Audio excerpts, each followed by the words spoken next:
Well, Keith, first of all, actually, before we get on to the game stuff, news today about Cain Woollery and a contract extension to the end of the season. How pleased are you to get that one done?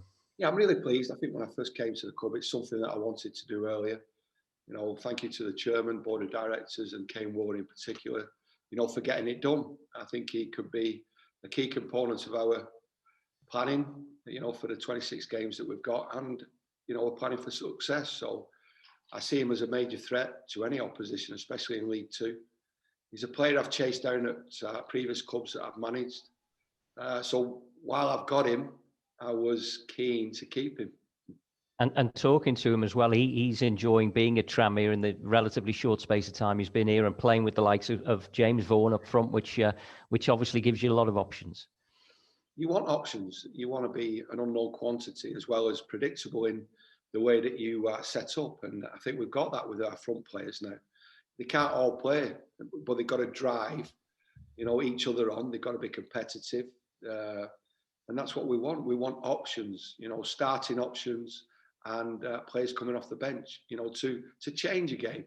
And with the amount of games that we've got, we're going to have to be selective with our team selection, because we can't go Saturday, Tuesday, Saturday, probably with the same starting 11 for the next 26 games, plus the Papa John's trophy that we're still in. Yeah, and now that brings me on to, obviously, it seems that we have to ask before every game how you are in terms of selection, the squad, the COVID, because of course it changes so quickly. There's not an awful lot changed from last night. We've had another round of testing where we haven't got any positive cases, but it still leaves us at this moment in time relatively similar to last night's squad. We're hoping for one or two additions. The logistics and the way that we, approach Saturday's game, we're trying to get as many players as we can involved, because they're important games. I don't want to just fulfil a fixture for the sake of fulfilling a fixture. We want it to be competitive. We want a fair and even opportunity to get as many points from the game as we possibly can. The challenge is for us to make an impact this season. We can't wait for next season. We can't wait for COVID to be conquered. We have to try and make as much as we can of this season's opportunities, and that's 26 league games. How difficult is it, as a manager, you want to focus and make sure that the players' minds are focused totally on the match and the football, but they can't get away from the issue of COVID. It's in the news, they get tested. So how much of a distraction is it? And how can you, if at all, keep their minds totally on what's in front of them? It's a massive distraction. There's no question about that. But when it comes to game time, you've just got to concentrate on the game. And that's what is unique about footballers. We have a tendency to be able to focus on that game in particular. Once our families are secure, our health and well-being has been determined, then we can just focus. And we are very good at extracting the negatives, extracting they're not I can't say the distractions, but we can focus on football. It's something that we enjoy doing. We love it. It's a passion. And we do want to know that the world is going to be safe and people are going to be safe within our culture. But we are employed to be football players. So we're very good at, on a match day, being able to separate the two issues. But from a manager and a staff point of view, it's very, very difficult managing. We all have an expectation to be successful. We want to be successful, but there's a disadvantage and there's an advantage depending on whether you get, like we've had this week, a certain amount of COVID cases, either for and against, whether you're a lot of test positive or negative tests. It can be to your advantage, but again, hopefully that balances itself out over 46 games. And we don't know what's going to happen with the season, but we're planning for individual games specifically, and we treated Wednesday night as an individual game. We've had a body count today. We've had the test today.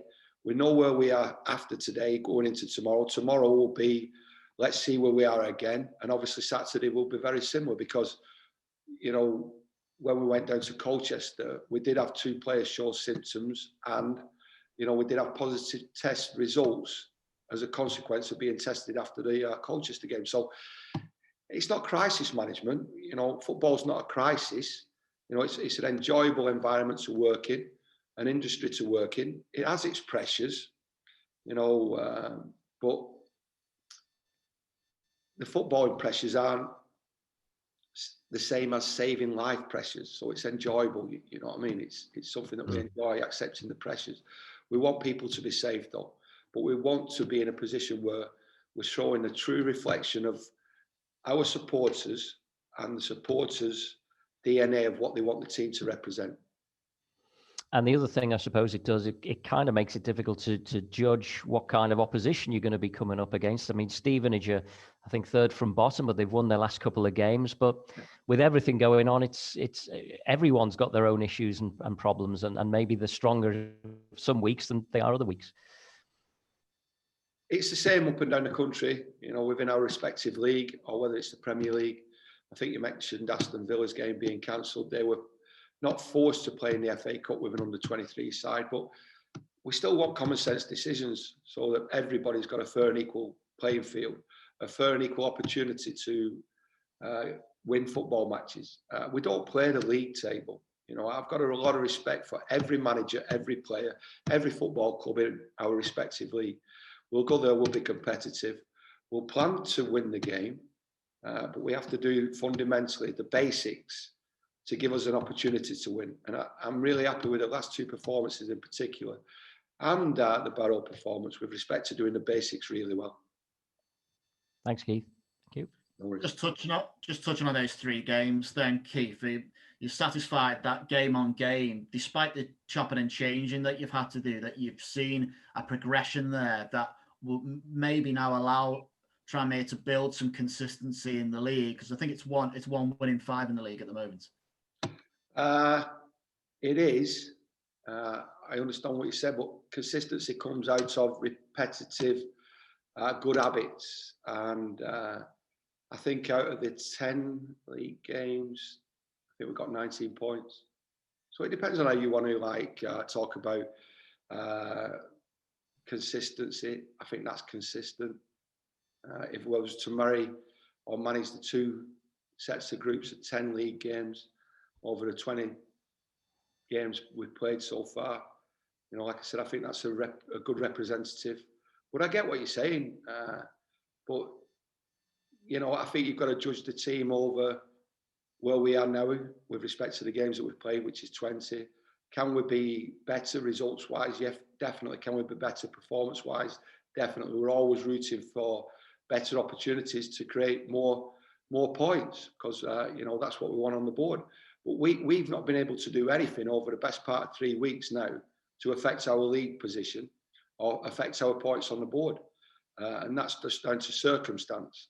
We've been involved in 2 cup competitions and we had a game cancelled.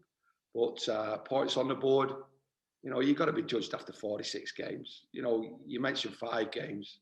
Like I said last night to you, I can pull any amount of stats up that represents, positive equity over the 10 games that we've had since the change of manager. If you want to separate it between when Dorsey took over and me taking over, I think 1-3 draw and 1 loss 3. It's over 50% in it, winning. So it's entirely up to you, whichever way you want to represent it, negative or positive. I don't tend to focus on the negative. I want to and I said to you last night, I've got no doubt that we can be successful at Tranmere right here, right now, and in the future. But like I said, with respect to stats, I'm not a politician.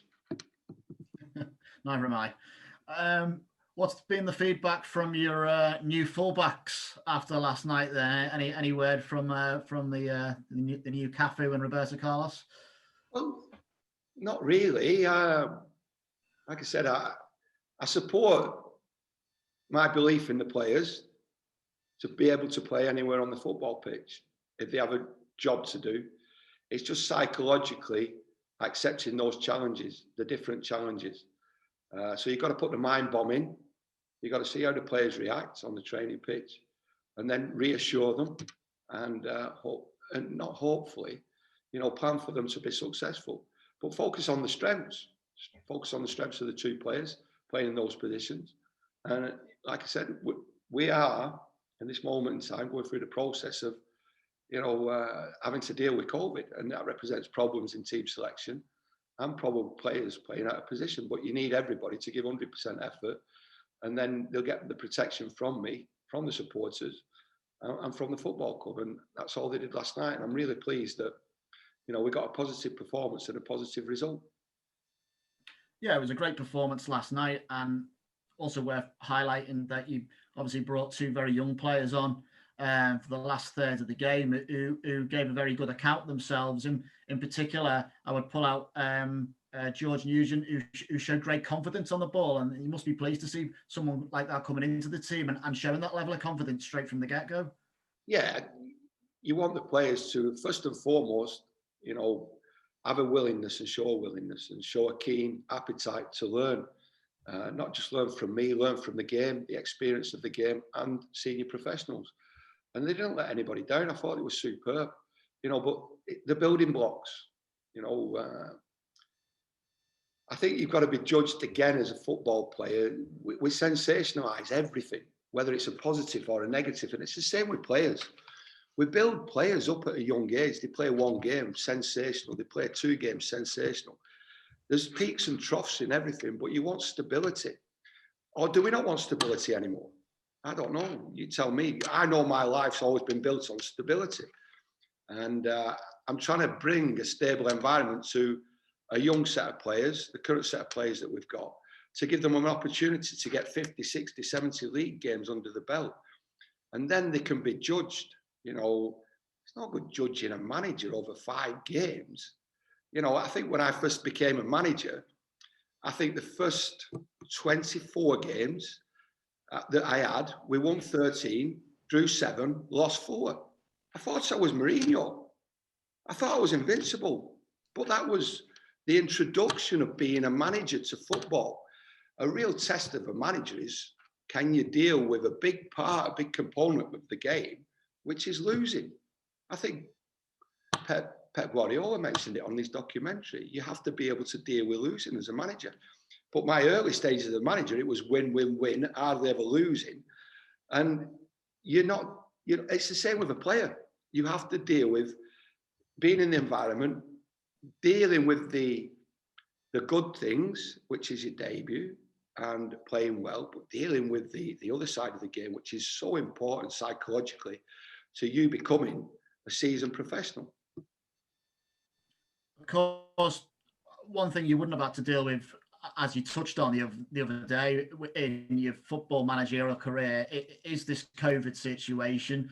Same for chairman as well. With that in mind, does that impact what sort of business Mr. Palios will allow you to do this month, or should Tranmere supporters be hopeful that they might see some additions through the door, or do expectations need to be pulled back a bit?